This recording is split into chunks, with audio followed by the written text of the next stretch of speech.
Summer is a great time of year if you're a kid. School's out, the sun is shining, and it's time for summer camp.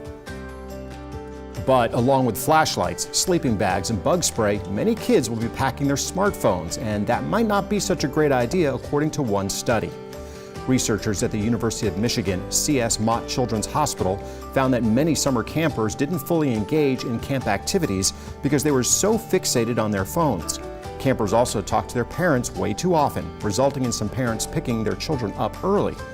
In addition, many children were reluctant to take part in talent shows or other activities because they were afraid of embarrassing videos, which could end up on social media. Scientists say that if you want your child to have an experience disconnected from social media, look for camps whose policies match that goal. The study was presented recently at the Pediatric Academic Society's meeting in Toronto, Canada. You'll find a link to more information on Summer Camp Bummer when you click the News of Note tab on our homepage at yourhometownhealth.com.